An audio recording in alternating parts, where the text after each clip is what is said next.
give you some enemies that you would take down? In the first series of The Lobby, Al Jazeera's investigative unit exposed the role of pro-Israel operatives in Britain. The headlines at 11 o'clock. Israel's ambassador to the UK has apologised after a senior diplomat was caught on camera saying he wanted to take down the Foreign Office Minister, Sir Alan Duncan. Sir Alan Duncan, who's a strong critic of Jewish settlements. An undercover reporter for Al Jazeera doing an investigation into Britain's relationship with Israel. This investigation exposes a covert Israeli campaign to influence British policy. The investigation led to the resignation of Shai Massot, a senior political officer at the Israeli embassy. Mr. Massot is also heard describing the Foreign Secretary Boris Johnson as an idiot. The diplomat in question no longer seems to be a functionary of the embassy in London. And so whatever he may exactly have been doing here, his cover can be said to have been well and truly blown. At the same time, Al Jazeera had been running a second undercover operation.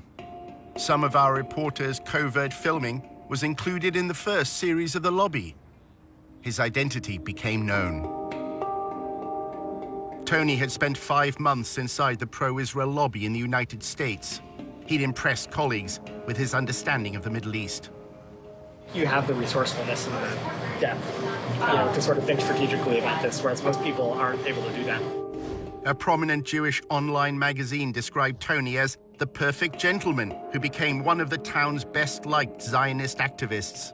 You did amazing work here. The guys don't stop talking about you. They still talk about you. Tony threw elaborate parties, and apparently anyone interested in telling a story about sinister Israeli influence in America's capital couldn't have asked for a better guest list.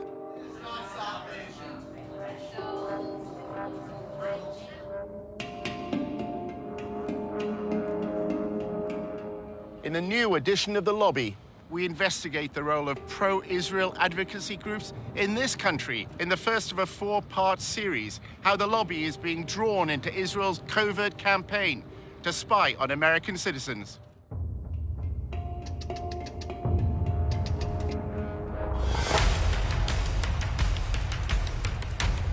Using an undercover reporter, Al Jazeera's investigative unit infiltrates one of the most powerful lobbies in the world. Getting $38 billion in security aid to Israel matters, which is what AIPAC just did. We examine how the lobby, led by AIPAC, the American Israel Public Affairs Committee, has secured unwavering support in Congress. Congressmen don't do anything unless you pressure them. And the only way to do that is with money. What the lobby is all about is to make sure that Israel gets special treatment from the United States forever. But after occupying Palestinian lands for half a century, the pro-Israel lobby is facing a new challenge. We called for a full boycott of Israel, divesting from it, and eventually imposing sanctions on it to achieve UN-stipulated rights of the Palestinian people. A movement to boycott, divest, and impose sanctions on Israel, BDS, was formed on American campuses. Seems to be achieving its goals, threatens future American support for Israel. We believe in justice for all people. So that means the occupation has to end. Israel's Ministry of Strategic Affairs responded with a covert operation to defeat BDS. אתה צריך לעשות את זה עם הרבה מאוד עמימות. זה לא גוף צבאי היררכי שאם הרגנו את X, אז כל הגוף מתחתיו לא פועל. So the Israeli government leverages Jewish organizations in the diaspora. Absolutely. It's a psychological campaign involving spying and smears. You discredit the messenger as a way of discrediting the message. Just stay on message. And what is that message? BDS is a hate movement. While our reporter monitored pro-Israel groups, he was asked to go undercover for the lobby. You're going into enemy territory, not for everybody.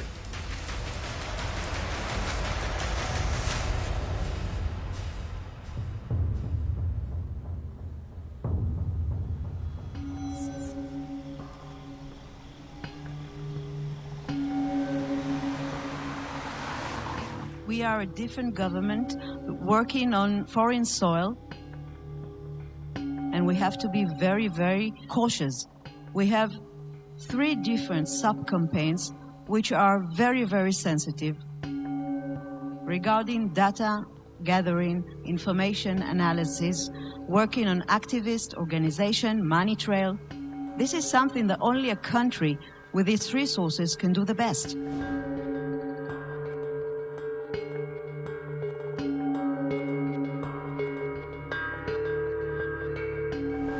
If we want to win, we have to change our ways. We have to think differently. And this is waging a holistic campaign against the other side. Take him out of his comfort zone. Make him be on the defensive. Israel is involved in a secretive influence campaign whose aim is to discredit its challengers in the West. In the Air Force, when you want to win, you have to have aerial superiority. If you want to win a campaign, you must have information superiority. And this is exactly the added value Israel capabilities, technological and otherwise, we can bring to the game, and we are working on that very hard. In the United States, the lobby is working with Israel to spy on American citizens. We're giving them data. For example, one day, Sima's deputy sending me a photo, just a photo in WhatsApp. It's written, boycott Israel on a billboard.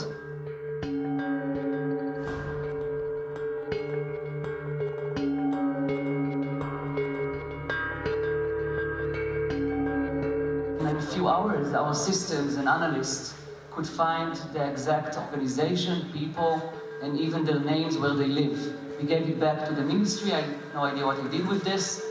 But in fact, 3 days later, there were no billboards. We use all sorts of technology. We use corporate-level, enterprise-grade social media intelligence software. Almost all of this happens on social media, so we have custom algorithms and formulae that acquire the stuff immediately.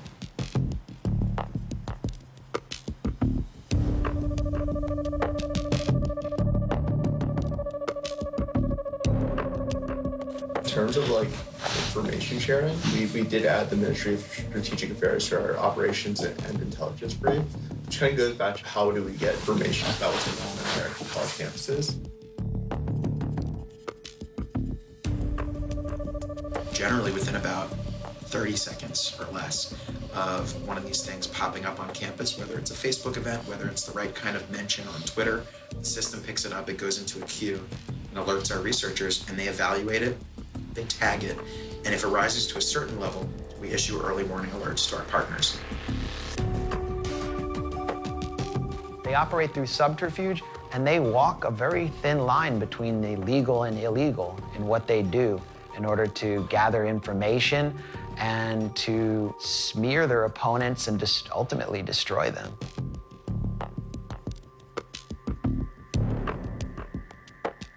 In order to understand how the pro-Israel lobby operates, you have to literally be a fly on the wall. If you can't obtain information publicly, you should try to get into the room through other means.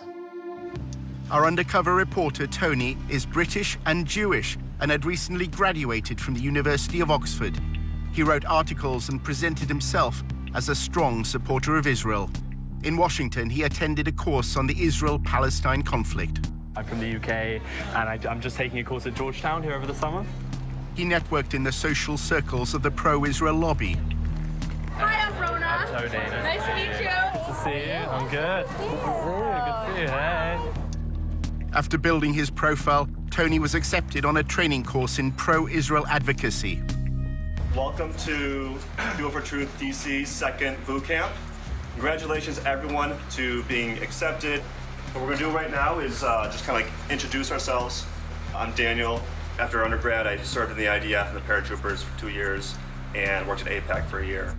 One session criticized the UN agency that provides aid for Palestinians. Children are taught in UNRWA Palestinian schools to hate Jews. Another lecture dealt with the international media. Confronting media bias.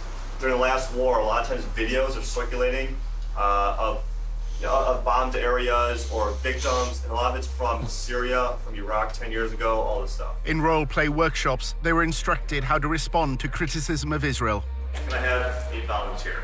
The part-time wall is cutting off Palestine. Boycott Israel. Divest from Israel. Sanction companies that do business with Israel. it's kind of odd that you call it a wall, given that like 90% of it is a fence. This is a photo. I see a wall. Why can't Israel do more to help, Tony? Our undercover reporter played the role of pro-Israel advocate. Israel's doing a lot to help the Palestinians. I say actually Israel is doing all the best that they can, but you know, it's a tough situation. The businesses in Gaza can't freely send their trucks into Israel to sell their goods. I think you'll find that that's actually a misconception. They do allow their trucks, and what they don't allow is dangerous material. Okay, stop. After the course, Tony was accepted as a volunteer at a pro-Israel communications group called the Israel Project. It's Tony Kleinfeld. Kleinfeld. Like Seinfeld, but with a K on. The Israel Project, known as TIP, describes itself on its promotional videos as a strategic communications group. At TIP, we believe we've found the answer. Israel's enemies have left the battlefield of the Middle East and are now fighting on the battlefield of public opinion. What you have with regard to the United States and Israel is a special relationship that is unprecedented in recorded history. Not simply that the United States gives Israel a tremendous amount of economic aid and diplomatic protection, it gives that aid and protection no matter what, right? It's not conditional. And the Israel Project will go to enormous lengths to achieve that end.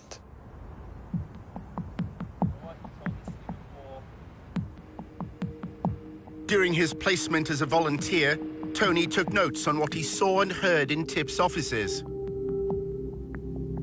He worked in what they called the war room, where media and communications are monitored.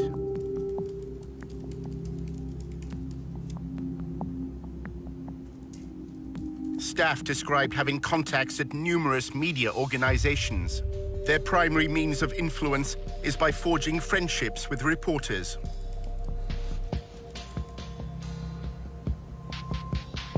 One employee claimed that during talks on the nuclear deal with Iran, TIP applied pressure on the Associated Press news agency to change a headline.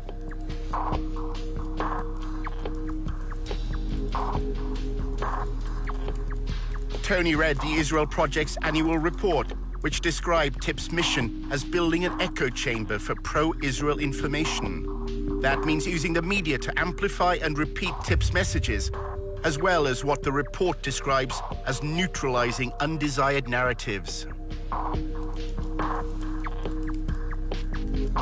Tony saw one document which claimed that the echo chamber was within their grasp. Weeks before he started, Tony discussed with a senior manager how TIP deals with the media. There are things that you do loudly. A lot of them are things you do behind the scenes.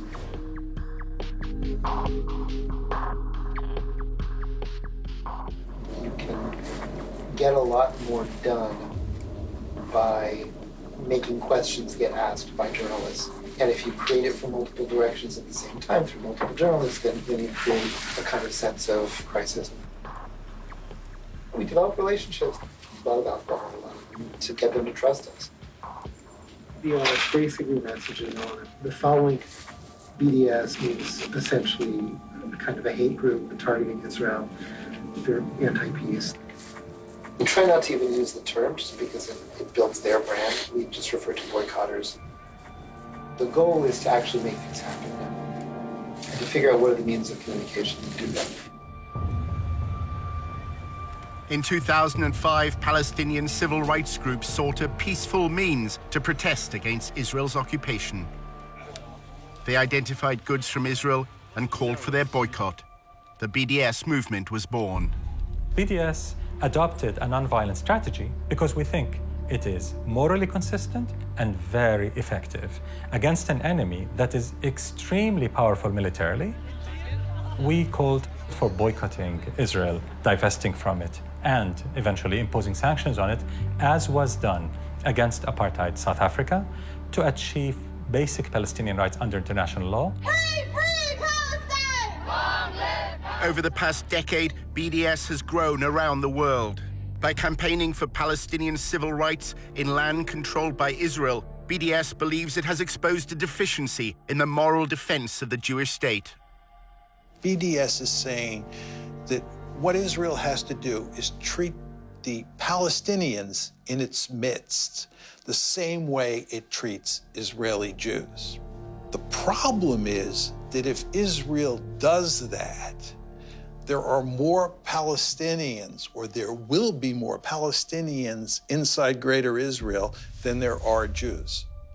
And that means that if you had a system where everybody was treated equally and there was one person and one vote, that you would no longer have a Jewish state. The secretive Ministry of Strategic Affairs, based in the Prime Minister's office in Jerusalem, was given a mission: establish a covert campaign to defeat the BDS movement. אנחנו אחראים על המאבק בתופעה, ובמסגרת זו יש לנו 4 רגליים: התראה, הרתעה, התקפה והסברה. אז אני אגיד לך שכשאם אתה רוצה לנצח בניהול מערכה, אתה צריך לעשות את זה עם הרבה מאוד עמימות. כמו שכשעבדתי על סוגיות צבאיות, כמו חיזבאללה, או כספי טרור, או סוריה, או כל מדינה אחרת שאיתה בעבר ניהלתי מערכה מולה כקמן. לא הלכנו ואמרנו לצד השני מה אנחנו מתכוונים לעשות. השארנו אותו בעמימות. Government ministers attacked me in person, one of them threatening BDS leaders with targeted civil assassination, and others threatening to revoke my permanent residency, along other threats. לא מעטים מבין מנהיגי ה-BDS מקיימים קשרים, קשרים כספיים, קשרים ארגוניים, קשרים אחרים, עם גורמים עוינים למדינת ישראל. תפקידנו, באמצעות הפעלת המודיעין, לחשוף את הקשרים האלה, ובהחלט באמצעות החשיפה הזאת, גם לדעת לפעול נגדם, לבודד אותם, גם להעביר מידע לאותם גורמים מודיעיניים בעולם וגורמים אחרים. ישראל חייבת לבצע סיכול אזרחי ממוקד במנהיגות ומול פעילי ה-BDS. The campaign includes monitoring the activities of American students. אנחנו עכשיו למשל נמצאים בתהליך שלם של ליצור תמונה כוללת על הקמפוסים. אם אתה רוצה לנצח תופעה, אתה צריך לדעת להיות עליה בעליונות במידע וידע.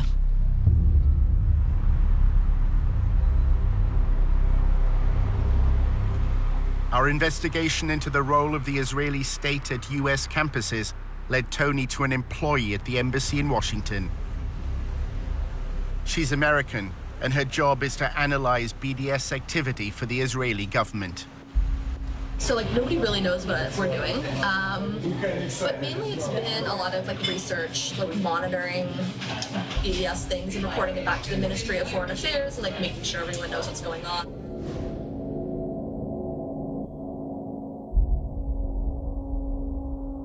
They need a lot of research done and stuff like that.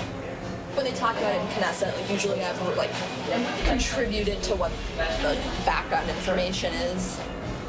I'm not going to campuses. It's more about connecting organizations and I guess campuses and providing resources and strategy if students need it.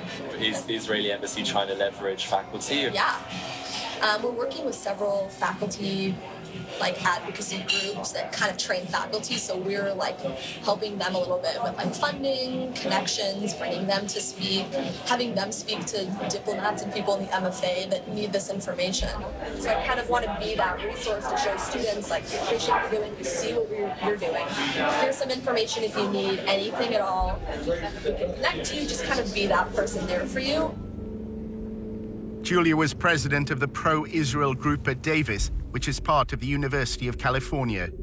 Davis began as a center for agricultural studies, and its students are known as Aggies. I came to UC Davis, which had a reputation of being a really pro-Israel. Now it's the top 5 most anti-Israel schools in the U.S. Why is that? Because of everything that happened in the last few years. It was just particularly bad. And there's a huge Muslim population in Sacramento, which is right next to Davis. The growing support for the BDS movement in Davis and the lobby's response to it is part of a narrative that's unfolding across America's campuses. Students for Justice in Palestine, or SJP, brought a divestment motion before the Student Senate. I was very, very nervous. The entire room was filled. I think we had about 600 students and people from the community coming in to witness this vote. I am here today because, quite frankly, I am ashamed. I am ashamed of my university for supporting apartheid genocide of my people in Palestine. I ended the speech with something along the lines of being on the right side of history and for the university to end its unethical ties with these corporations who were doing brutal things to Palestinians.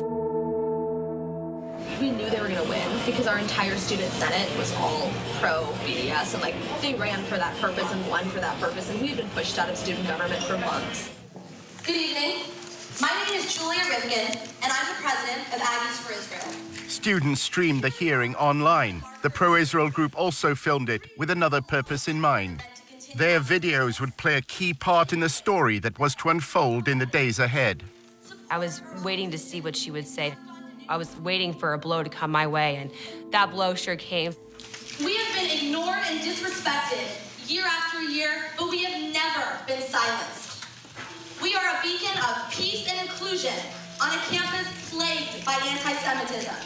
The talking points were that the resolution was anti-Semitic, that it was divisive. If it's divisive in the fact that you either support human rights or you don't, then so be it.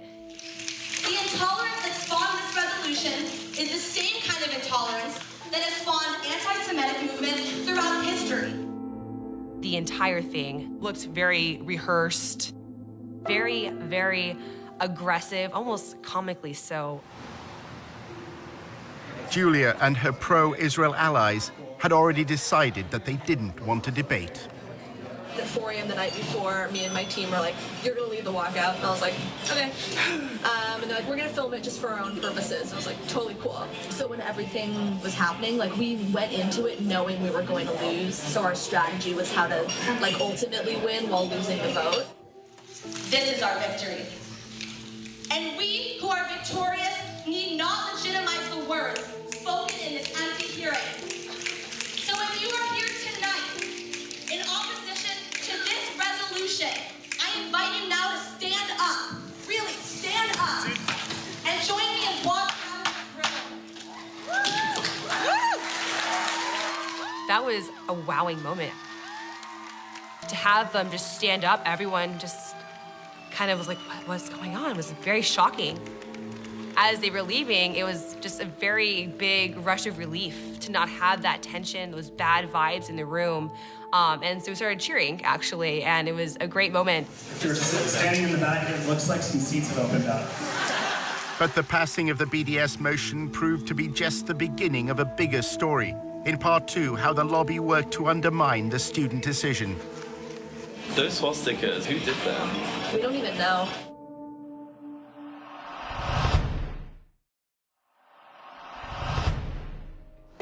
Hi. Hello. Nice to meet you. Nice to meet you too. Our undercover reporter was meeting an employee of the Israeli embassy in Washington. She had led a pro-Israel group while at university in California. So if you are here tonight in opposition to this resolution, Students at Davis were about to vote in favor of a divestment motion. During the debate, the pro-Israel group staged a walkout. They uploaded videos to publicize their protest. Our thought was to control the narratives by having the speech. We wanted it to cause attention. We wanted everyone to see us walking out to show that this doesn't represent us. We're shit about this. So that's how we kind of formulated it.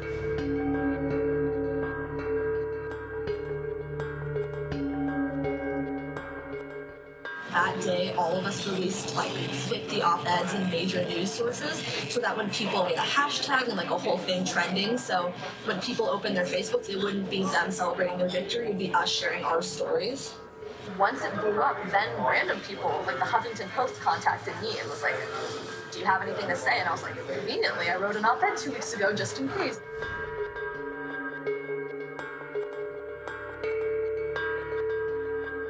People who weren't involved in anything, like their entire newsfeed was Israel stuff, and like that was what we wanted, because that's how we got the word out there. How do you delegitimize the other side? Delegitimizing them, kind of through that lens of taking over and like making them sound crazy at their game. The student senator who's Muslim made a Facebook status saying like Israel will fall, like Sharia law is taking over Davis, like we love Hamas, like that kind of status. So that happened. We had been called terrorists and told that we were Hamas sympathizers, that we want to bring Sharia law to campus and things like that. Hi everyone, my name is Azka Fayaz. I'm a second-year political science major. Azka Fayaz was a committed BDS activist and claims that pro-Israel students repeatedly tried to link her to political violence. They just came up to me and said, "You're a terrorist. Are you a terrorist? You're gonna bring, terrorism to the student government," and things of that nature. And vote smart. I know her. It was ironic. She was directly making a joke of that. When I saw it, though, given the climate at the time, I did grow concerned. People who were involved, they were like, "Hey, there's actually a lot of negative postings on social media. They're sharing your picture and the cover photo with your caption. It's turning really ugly." That caption was reposted and retweeted over and over and over again. I knew that something big was sort of going to happen. Pro-Israel students were taunted by pro-Hamas students after an anti-Israel vote passed on campus. Listen and watch.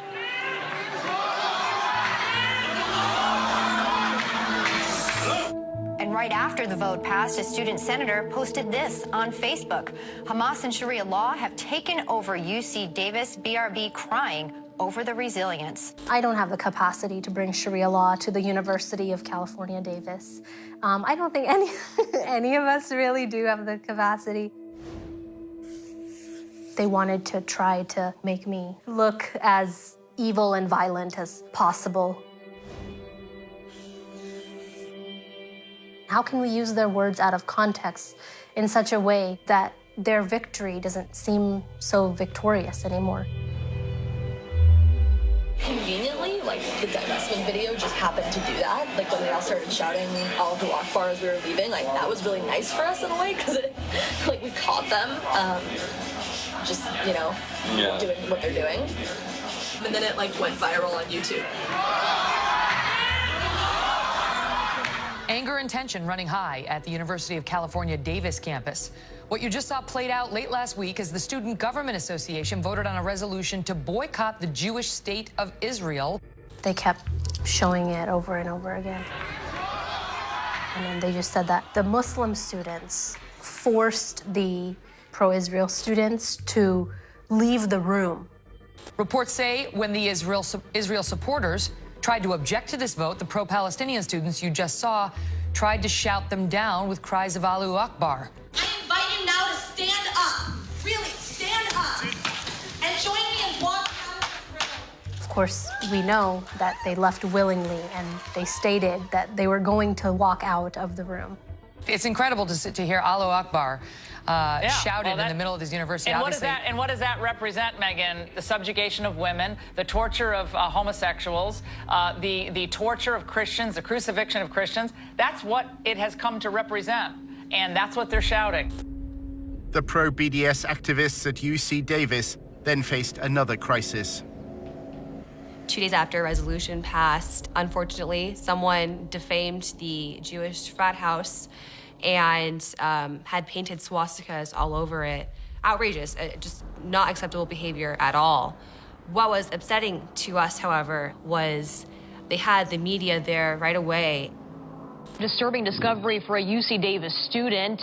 Jewish students found swastikas painted on their fraternity house in Davis. The swastikas were discovered that morning And around 10 a.m., my best guess, and I believe the news media were there by 11. Pro-Israel students say they feared recent events would lead to this. This week has been sort of a bad week to be Jewish on campus. After years of heated meetings, a student body passed a resolution Thursday urging UC Davis to end any affiliation with companies that support Israel. So this is not out of the blue. We're pretty sure this is directly related. Who were they finger pointing at but us?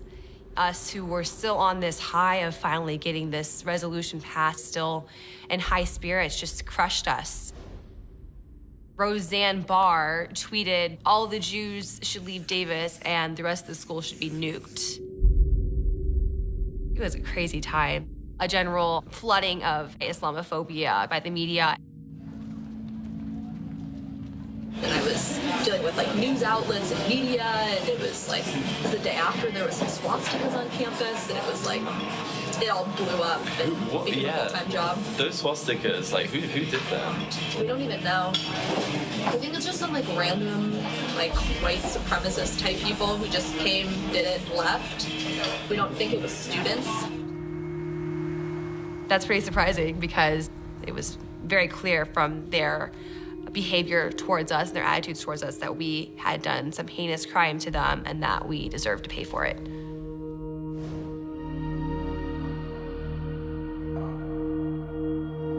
Students who were part of the divestment movement painted swastikas on the fraternity. That's what she was hinting at. That's what she was trying to imply. Why would we act against our interests and do that at a moment when we were, I guess, victorious? The fact that it was just so quickly tossed onto us as those who had done this, it was damaging. It was hugely damaging. That was kind of our strategy. A lot of it was media-based, which is like kind of my interest in media. And I would say that's like 99% of what it means to be successful. That happened. Then there was another swastika. It was just like every day something new was happening, and I had to... It was weird because they won. Yeah. So you'd think if they would win, why would they do that? Exactly. Yeah, it's interesting. So, well, that was kind of our whole strategy, is we knew they were going to win. Were you in touch with the embassy, or were you in touch with like any groups? Pretty much all of the groups. Not the embassy, I guess our consulate. As well as the Israeli consulate in San Francisco, Julia's anti-BDS campaign had the guidance of several pro-Israel lobby groups. Stand With Us helped us a little bit in terms of actual research on the speech. They gave us some like legal research type stuff. I'm always biased and want to work with AIPAC, so they kind of helped for like moral support. And David Project helped us a little bit. It was more help like gaining contacts in like the media world. I guess we needed money to pay for somebody to film the speech. Like we had a Davis Faculty for Israel group, and like they were hugely helpful to us. They would, you know, because some of them were retired lawyers, so they'd write legal documents for us. They knew the administration, they were tenured, they had pull. Despite the passing of the BDS motion, the governors of the university known as regents are under no obligation to abide by the students' vote. As for that resolution to boycott Israel, well, UC Regents issued a statement saying they will not even entertain the idea.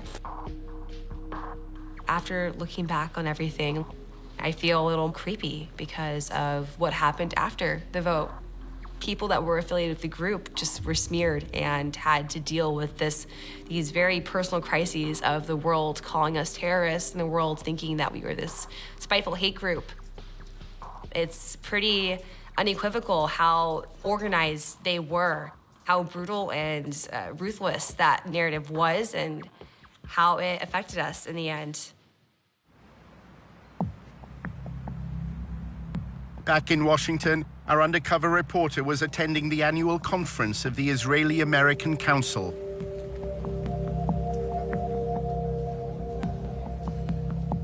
The IAC's role is to connect American Jews to Israel. This year, combating BDS was top of the agenda. I think we need to worry. The polling isn't good, and all of you probably know it. If you look at the polls, the younger you get on the demographic scales, the lower support for Israel is.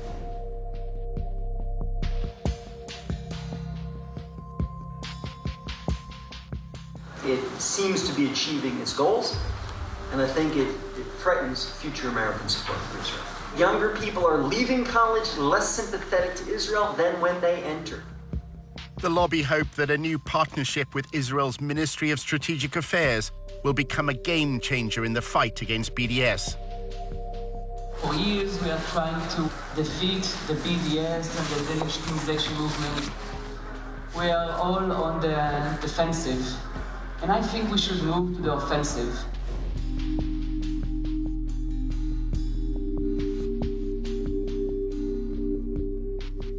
Using especially cyber and internet tools to try and defeat this ugly movement. I'm really honored to present my partners here, Brigadier General Sima Vakangil, the Director General of the Ministry of Strategic Affairs. Sima, please.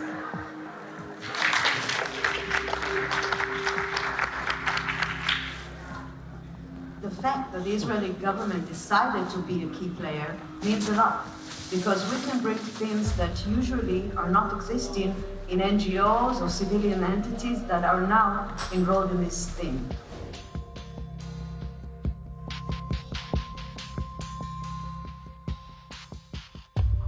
The Israeli government can look at the bigger picture and actually create this coordination and cooperation. We are the only player inside the pro-Israeli network who can actually say that he's filling the gaps. The Israeli official described to members of the lobby the first phase of the covert war. Ambiguity is part of our guidelines. That's why I'm not going to say anything too much about each one of the legs. The first one is intel, intelligence, or data, or information. What we've done is mapped and analyzed the whole phenomena globally, not just the United States, not just campuses, but campuses and intersectionality and labor unions and churches. We started to establish a project called Israel Cyber Shield.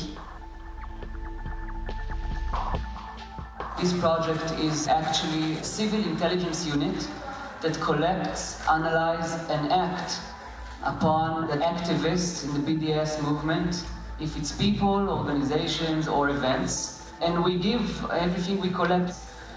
We are using the most sophisticated data system, intelligence system in the Israeli market. Let's take the defense activity that we're doing and make it into proactivity and offensivity. Israel has used cyber sabotage. We suffered from intense denial of service attacks, hacking attacks on our websites. Israel decided to go on cyber warfare against BDS publicly. They said, we shall spy on BDS individuals and networks, especially in the West. We have not heard a peep from any Western government complaining that Israel is admitting that it will spy on your citizens. Imagine Iran saying it will spy on British or American citizens. Just imagine what could happen. The Ministry of Strategic Affairs brings together this group called the Global Coalition for Israel. And it's like leading pro-Israel advocacy groups around the world.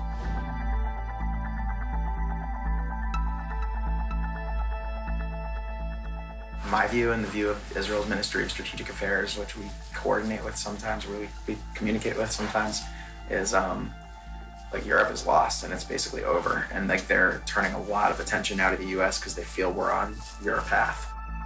Can I join these? I'd love to. I don't know if you'd let me. But it's like a pretty sensitive conversation, but it's going well. If China was doing this, if Iran was doing it, if Russia was doing it, there would be uproar. You would have Congress going after them, you would have hearings, you would have prosecutions. The question is, how does Israel get away with this? It's modeled on General Stanley McChrystal's counterinsurgency strategy in Iraq. We've copied a lot from that strategy that has been working really well for us, actually. And one of the pieces is this operations and intelligence brief. We're using social media intelligence, a tool called Radian 6. We're phasing that out over the next year, and we're bringing on more sophisticated technology that was developed in Israel. An American should not be spied on by a foreign government that is able to access all this information and possibly undermine their ability to exercise their democratic rights in this country. So we're not dealing with amateurs. This is not an amateur work. We're dealing with a government that have a ministry at a ministerial level engaged in the systematic targeting of activists outside of its sovereign borders. The only way it's going to stop is if somebody in the government points out this is illegal and we're not going to tolerate it. And if we do tolerate it, other countries are going to do it as well. There's a company called Census, S-E-N-S-U-S. It's like very pricey though, We had to raise like hundreds of thousands of dollars just for it. It's gonna increase our discovery rate. We're discovering just about everything we need. It's also going to bring new sources online that we weren't able to access in an automated fashion, like message boards. And we have ways to crawl message boards right now and to monitor them, but it's like disconnected from the event and activity discovery mechanism, so that we want that system to be all integrated. So we just signed the contract yesterday for them to start that work. They actually already started it. Good friends in Israel that are helping us with that. You would think that since the United States has this special relationship with Israel and gives it so much largesse and protects it diplomatically at every turn and gives this assistance unconditionally, that the Israelis would do less spying here than other countries do. But on the contrary, what we see is that the Israelis are probably at the top of the list when it comes to foreign countries spying inside the United States. Our investigation into Israel's covert war against BDS led Tony back to Julia Rifkind. She's American, and her full-time job at the Israeli embassy is monitoring BDS. She summed up a typical day at the office. Gathering intel, reporting back to Israel. That's a lot of what I do. Is report back to the Ministry of Foreign Affairs, Ministry of Strategic Affairs, and make sure they have the right information. It's in Knesset of what's going on here. So that's why I do a lot of reporting. I talk to people from tons of organizations, just trying to get the information that I could to report back, and kind of just talk through some of the issues with those people, see what their plan was, tell them maybe some ideas we've had, give them our support, the behind the scenes way. Wow, it just looks like the state of Israel is employing little spies, and you can't take a breath without Israel hearing about it. Julia spoke about her former days as a student. While at UC Davis, she was also an activist with AIPAC. The training she received from the most powerful arm of the pro-Israel lobby left its mark. I can immediately tell when meeting with somebody where they were trying to take me. Like the way that I talk about stuff, obviously I'm an AIPAC training camp, activist, the way they call it. I can tell when somebody's on stand with us, or David Project, or ICC, or Hasbara, Camera, ZOA, I kind of tell. She's been trained really well.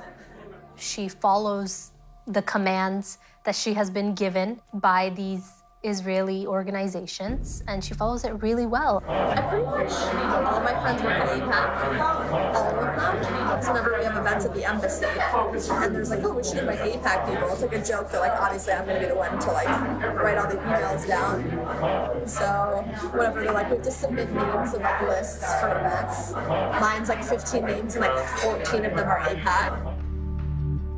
AIPAC encourages the students it trains to conceal any affiliation. When you're lobbying on behalf of AIPAC, you don't say AIPAC. You say I'm a pro-Israel student from UC Davis. And when you're meeting with students on campus, I would never say I am the AIPAC campus rep. I say my name's Julia, I'm a pro-Israel student. You don't need the title, you don't need the organization. AIPAC's involvement in student council elections is also kept secret. AIPAC attracts the more political students who are more interested in lobbying. We had campaigns and stuff like that. We dealt with student elections, very behind the scenes. They actually were found to have put cameras in the rooms where there were meetings going on. I liked meeting outside where there are no rooms and there are no possible cameras under the chairs or wherever they may have put them. I have several weird Facebooks. I have my fake Facebook that I follow all the SJP accounts.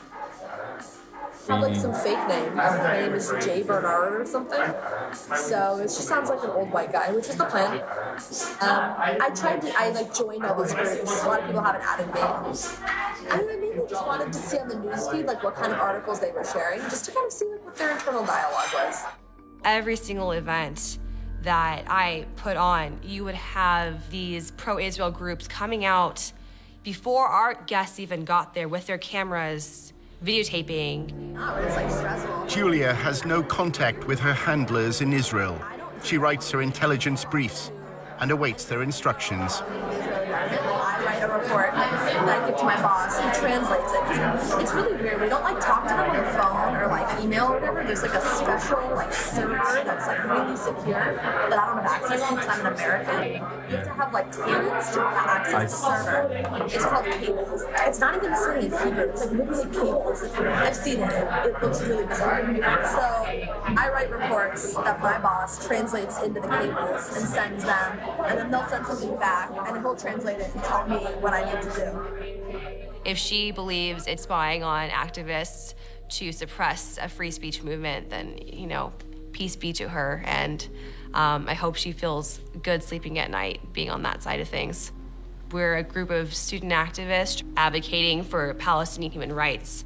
And to think that we're so upsetting and threatening to a state is pretty awe-striking to me. Creepy, but also, I guess, makes me more proud of the work I did. It's nice kind of seeing what they're talking about. What do they say? They don't talk about our side at all, which is disappointing. So it'd be nice to do the drama, but it's mainly them sharing their videos, their AJ Plus videos on Al Jazeera. What do you think about Al Jazeera? It sucks because they have a lot of interesting liberal videos, which I'm wow, that's amazing to hear about that human rights issue, and hear about that sexism situation or whatever, and they'll show why Israel is an apartheid state, and you're ooh, not anymore. So that's what's annoying, is that it gets tied to all those causes. That's hard to be liberal.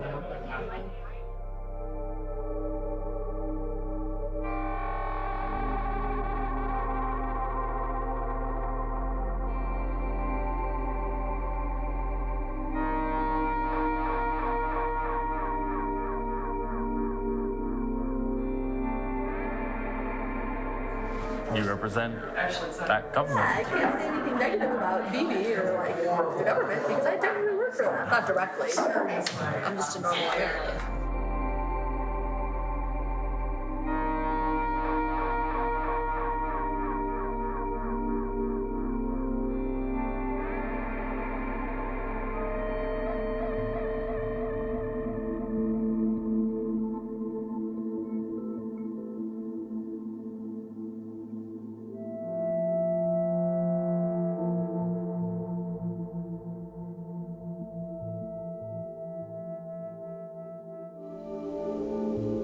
In episode 2, Tony discovers how the lobby raises funds for congressmen. Basically, they hand him an envelope with 20 credit card numbers. For all the legal reasons, it's just people pool their money. Handing over $250,000. That buys a lawmaker. And how a row over anti-Semitism swept through the University of Tennessee. You have to show that they're racist hate groups and to consistently portray them that way.